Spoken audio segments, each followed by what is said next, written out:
شهر رمضان الذي أنزل فيه القرآن هدى للناس وبينات من الهدى والفرقان. السلام علیکم ورحمۃ اللہ وبرکاتہ. نحمده ونصلي على رسوله الكريم. اما بعد فاعوذ باللہ من الشیطان الرجیم. بسم اللہ الرحمن الرحیم. رب اشرح لي صدری ویسر لي امری واحلل عقدۃ من لسانی یفقهوا قولی. بہت بہت خوش آمدید ناظرین. رمضان مبارک آج کی ٹرانسمیشن میں خوش آمدید. آج پہلا روزہ ہے الحمدللہ ہمارا، اور اسی کے ساتھ جو ہے وہ پہلی ٹرانسمیشن بھی شروع ہوتی ہے جو کہ انشاءاللہ ہر ہفتہ اور اتوار کو آئے گی. اس دفعہ چونکہ رمضان المبارک اتوار کے دن سے آ رہے ہیں تو اس وجہ سے ہفتے کی ٹرانسمیشن نہیں ہے، تو اسی لیے ہم جو ہے وہ ابھی آغاز کرتے ہیں. تو سب سے پہلے آج ہمارا جو موضوع ہے وہ ہے روزے کی فضیلت اور معاشرتی اہمیت. یعنی کہ اگر ہم رمضان کے بارے میں ایک بہت ہی زبردست چیز دیکھیں ماہ رمضان کے بارے میں، تو وہ یہ ہے کہ اس میں شیطان کو قید کیا جاتا ہے اور جنت کے دروازے کھول دیے جاتے ہیں اور جہنم کے دروازے بند کر دیے جاتے ہیں. تو اس سے مراد یہ ہے کہ انسان جو ہے وہ جتنا بھی نیک اعمال کر سکتا ہے وہ آرام سے رمضان المبارک میں کر سکتا ہے. اپنے نفس پہ بھی قابو پانا اسے آسان ہوتا ہے رمضان المبارک میں، اور اس کا بے حد اجر بھی ملتا ہے. تو اسی لیے ہمیں سب سے پہلے تمام اچھے اعمال کرنے سے پہلے یہ سوچنا ہوگا کہ رمضان المبارک کی فضیلت کیا ہے. اس سے ہمیں اور دل میں جذبہ پیدا ہوگا کہ ہم اپنے معاشرتی مسائل کو اور اپنی ذاتی مسائل کو سب کو ختم کریں اور اپنے اعمال جو ہیں انہیں بہتر سے بہتر بنائیں.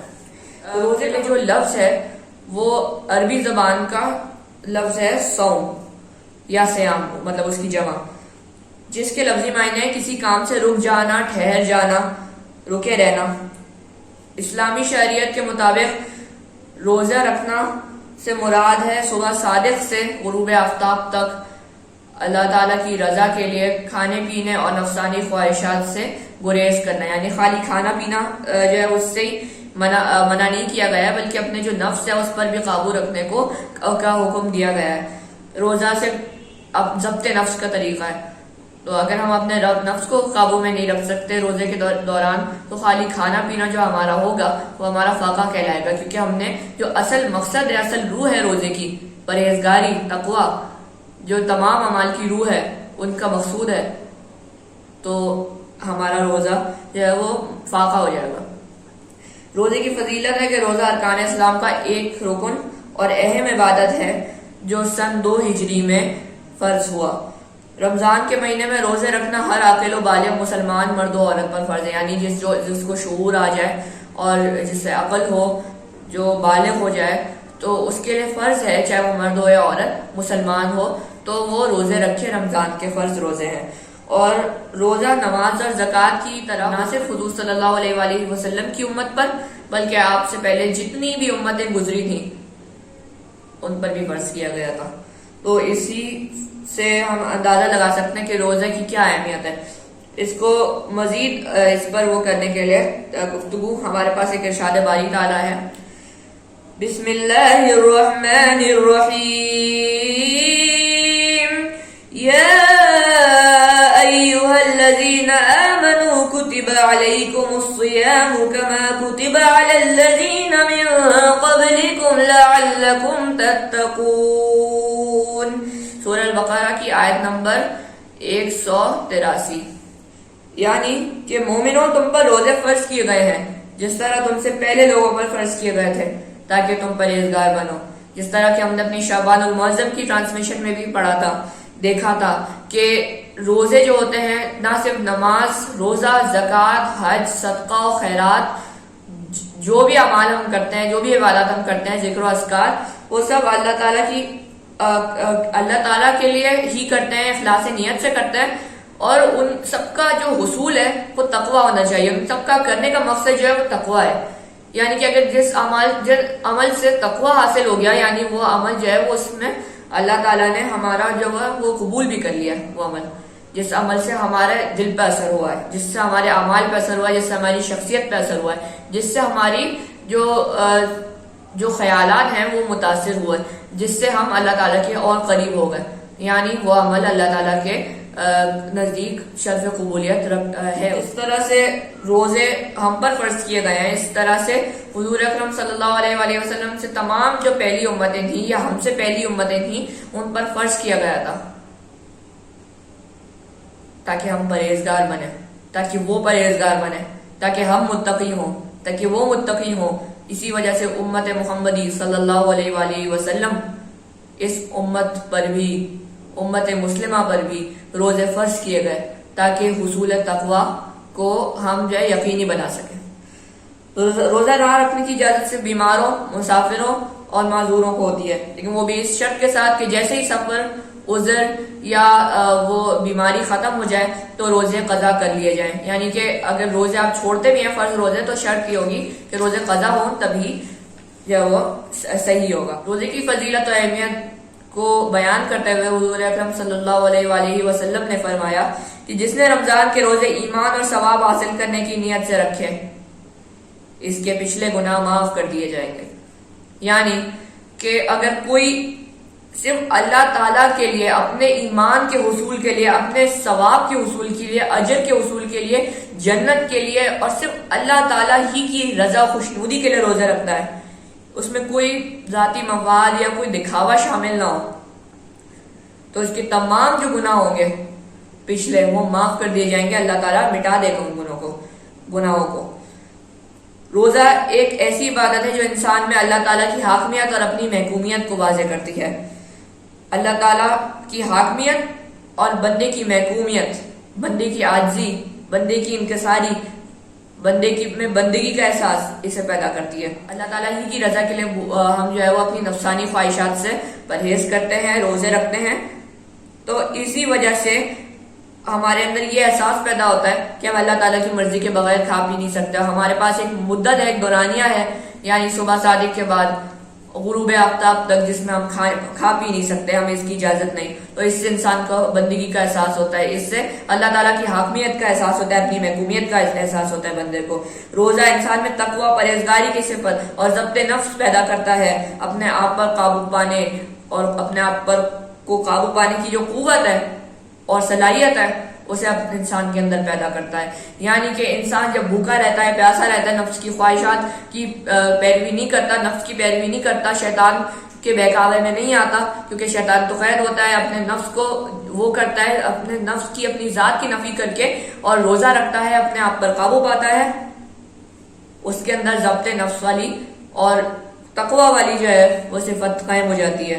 پرہیزگاری اس کے اندر پیدا ہو جاتی ہے. جو پرہیزگار ہوگا وہ ہمیشہ اپنے نفس کو آسانی سے ہرا کر، اسے شکست دے کر، اور اپنے اللہ کے لیے ہر کام کرے گا، اس کی خوشنودی کے لیے، اور اللہ تعالیٰ کی رضا خوشنودی پالے گا. تو یہ ہے روزے کے ذاتی فوائد، یہ ہیں.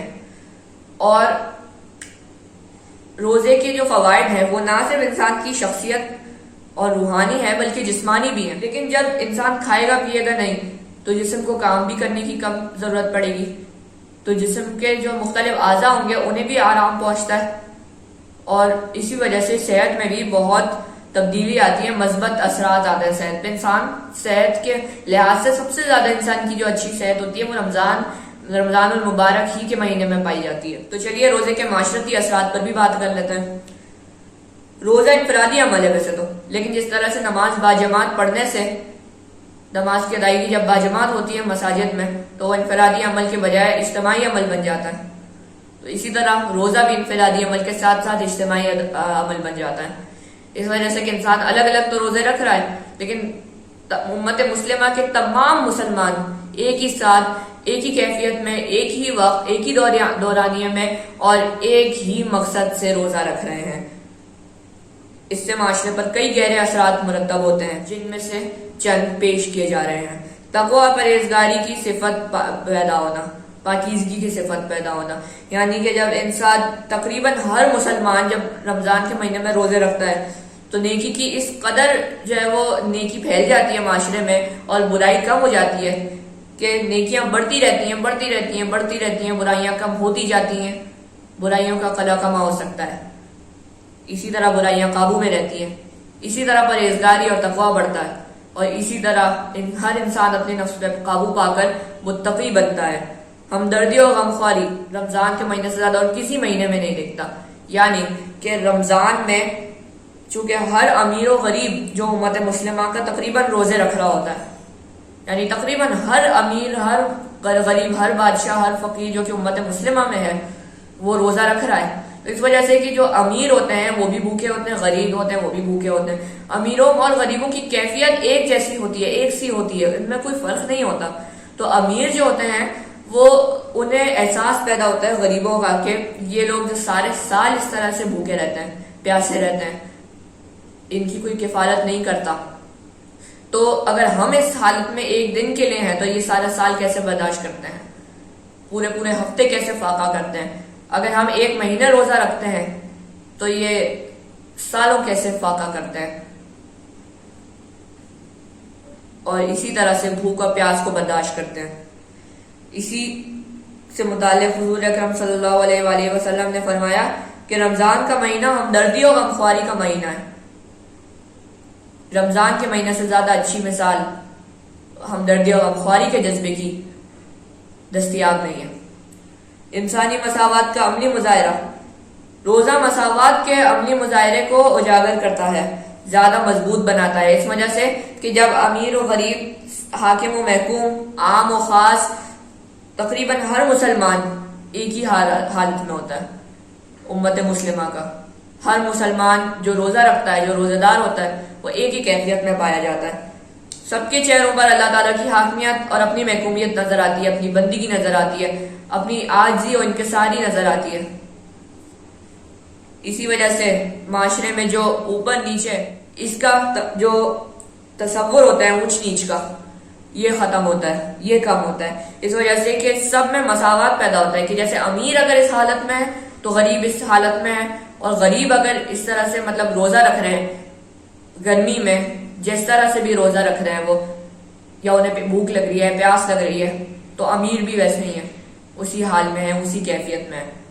تو اس سے مساوات کا جو جذبہ ہوتا ہے وہ پیدا ہوتا ہے، کیونکہ آپس میں جو اونچ نیچ کا تصور ہوتا ہے وہ ختم ہوتا ہے، کیونکہ سب ایک ہی حال میں، سب ایک ہی حالت میں، سب ایک ہی کیفیت میں. اور یہ جو رمضان کا مہینہ ہے، اس میں روزے جو ہیں وہ اس لیے بہت مددگار ثابت ہوتے ہیں معاشرے کے لیے. اس کے بے تحاشا اثرات ہیں، اور معاشرہ ایسے نکھار پیدا ہوتا ہے معاشرے میں کہ جتنا اور کبھی نہیں ہو سکتا، جتنا کہ ماہ رمضان المبارک میں ہوتا ہے.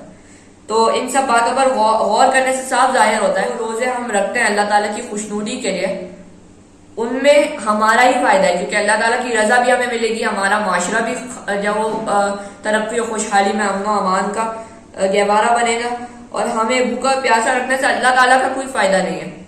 یعنی کہ ہم اللہ تعالیٰ کی رضا خوشنودی کے لیے تو کر رہے ہیں، اللہ تعالیٰ کی جو اللہ تعالیٰ کے ہاں جو عمل کو شرف قبولیت ملتی ہے وہ حاصل کرنے کے لیے ہم جد و جہد کر رہے ہیں، لیکن اس سے اللہ کو کوئی فائدہ نہیں ہوگا، ہمارا اپنا ہی فائدہ ہے. اگر ہم اللہ تعالیٰ کی رضا کے لیے کر رہے ہیں تو اللہ تعالیٰ کی رضا ہمیں مل جائے گی، ہمارا اس میں بھی فائدہ ہے. اگر ہم معاشرے کو بہتر بناتے ہیں اس میں تو اس میں بھی ہمارا ہی فائدہ ہے. تو ہماری ہی بھلائی ہے ہر صورت میں. اور اللہ تعالیٰ نے ہم پر روزے اسی لیے فرض کیے ہیں تاکہ ہماری بھلائی ہو سکے، ہماری اصلاح ہو سکے، اور ہماری ذات اور ہمارا معاشرہ دونوں ہی امن کا گہوارہ بن سکے. تو آج کے لیے اتنا ہی کافی ہے. آخر میں کہتا چلوں کہ نقش قدم نبی کے ہیں جنت کے راستے، اللہ سے ملاتے ہیں سنت کے راستے. اللہ تعالیٰ سے دعا مانگتا ہوں کہ اللہ تعالیٰ ہمیں ماہ رمضان میں اچھا اعمال کرنے کی توفیق عطا فرما. یا اللہ ہمارے جان مال عزت و آبرو کی حفاظت فرما، اور یا اللہ ہمارے معاشرے کو بھی وہ امن و امان اور وہ ترقی و خوشحالی دے جو آج تک کبھی نہ ملی. انشاءاللہ اگلی قسم میں ملاقات ہوگی. وآخر دعوانا ان الحمدللہ رب العالمین. سبحانک اللہم وبحمدک اشہد ان لا الہ الا انت استغفرک واتوب الیک. السلام علیکم ورحمۃ اللہ وبرکاتہ.